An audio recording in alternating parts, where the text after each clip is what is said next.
agar kita terampil dalam memandikan dan mengkafani jenazah. Ya, karena apa? Karena suka tidak suka, mau tidak mau, cepat atau lambat kita pasti akan menjadi jenazah. Kita dan keluarga kita pasti akan jadi jenazah. Nah, ini adalah kewajiban kita sebagai fardu kifayah sebenarnya untuk mengurus jenazah, mulai dari memandikan, mengkafani, mensolatkan hingga ke pemakaman. Ya. Tetapi belajar mengurus jenazah itu adalah fardu ain. Fardu ain itu kewajiban bagi setiap muslim. Ini kita harus ikuti. Mudah-mudahan yang ada di sini diberikan oleh Allah petunjuk, hidayah dan petunjuk supaya kita bisa menuntut ilmu dengan sebaik-baiknya. Seperti dalam beberapa ayat Al-Quran itu dikatakan ya, bahwa kullu nafsin dha'iqatul maut, bahwa setiap yang bernyawa itu pasti mati. Itu pasti mati. Kita nggak tahu jatah umur kita berapa lama lagi, tapi yang pasti ya, cepat atau lambat kita pasti akan mati. Jadi di sini baginya kita belajar bagaimana mengurus jenazah dari mulai memandikan sampai mengkafani. Ya. Lalu kita sisi belajar bersama-sama ya, dengan Ustaz Anasari ya, untuk memperoleh pembekalan ilmu ya, dan kita belajar ini diganjar oleh Allah luar biasa ya. Dalam sebuah hadis riwayat Muslim ya, Rasulullah SAW bersabda ya, barang siapa ya, menuntut ilmu ya, mencari jalan untuk menuntut ilmu, maka Allah mudahkan baginya jalan menuju surga. Jadi kita sekarang ini sedang menuju surga karena kita sedang menuntut ilmu ya. Nah, mudah-mudahan para jemaah semua dapat dengan serius kita menuntut ilmu. Ada Ustaz Anasari yang akan nanti diberikan pengalaman-pengalamannya ya.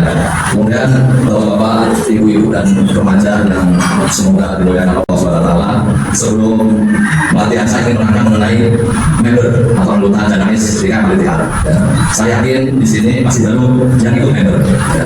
Jadi member ini kita untuk ya, member Janais namanya itu pada tahun 2019 ya, ada cukup main. Tapi anggotanya sampai sekarang baru 61 ya, ya 61 kepala keluarga ya.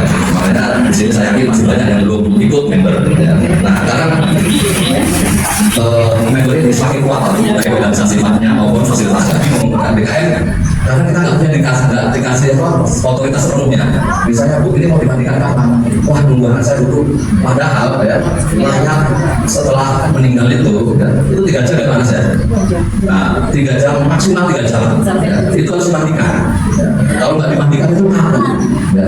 Jadi harus cepat-cepat dimandikan, bahwa nunggu anak segala macam itu kalau misalnya tunggu cepat nggak masalah gitu. Tapi kalau kira-kira lebih dari 3 jam ya, sama untuk diikhlaskan dimandiin dulu lah ya. Nanti kalau udah bersih baru dikawanin sambil tunggu anaknya. Ini yang jadi masalah di kita gitu. Makanya kita sama-sama di sini berkomitmen semua bahwa maksimal ya 3 jam setelah meninggal. Pengalaman selama ini ya, kita nggak mengurus banyak jemaah yang meninggal ya.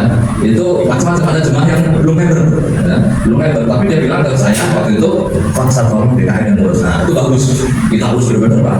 Jadi mulai dari pemandian, pengkafanan, pensolatan sampai ke pemakaman kita carikan semua ya. Kita carikan, akhirnya dapat di TPU Cimapak. Satu yang langsung itu kita punya kenalan banyak di TPU Cimapak, kita sama udah bagus ya, tinggal saya kontak mereka langsung digali bisa Pak. Jadi itu pengalaman pribadi saya, walaupun tidak member kita layani semua ya, kita layani semua, apalagi yang member ya. Nah yang member ini istimewa ya, karena dia adalah anggota dari Janais kita ya, namanya member Janais, akan kita perhatikan semua. Jadi mulai dari memandikan ya, biaya memandikan, mengkafani sampai memakamkan ya, ambulans segala macam gratis ya. Kita siapkan gratis untuk para jemaah yang member ya, tanpa dipungut biaya spesial pun ya. Nah selain itu ya, pihak keluarga yang berbuka akan kita kirimi makan pokok ya, selama 3 hari itu masa takziah ya, kan kita kirim makan pokok sesuai dengan jumlah keluarga yang ada di situ, yang menjadi keluarga intinya aja gitu ya. Itu komitmen kita, itu kita pernah kita lakukan. Kebetulan Pak Wan beliau member, kita urus semua ya, kita urus semua. Bahkan malam-malam ya, adik ya kita datang ke Pak Wan, kita mandikan langsung Pak. Itu sampai jam berapa? 11 ya, atau jam 1 ya malah ya, jam 3 ya. Kalau Pak Didi dan Pak Didi pada datang kita layani benar-benar, karena ini adalah komitmen kami bahwa kita diberi amanah untuk menjalankan ini sebaik-baiknya.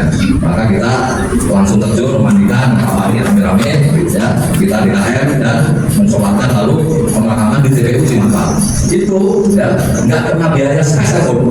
Ya, malah kita beli uang seperti untuk makan pokok karena kita waktu itu nggak sempat beli makan pokok, kita ganti uang untuk 3 hari ya, dan kita serahkan ke keluarganya. Jadi itu sebenarnya keistimewaan menjadi member. Jangan takut kalau nggak dipakai saat dipindah mana? Itu udah dihitung bapak ibu berinfak ke PKM untuk kepentingan dana AS. Uang dana AS ini tidak kita otak kita simpan di bank oleh Busia dan digunakan khusus untuk pengurusan jenazah. Itu uang kas dana AS kita, jadi nggak kita pakai untuk hal-hal lain yang nggak terkait dengan dana AS itu.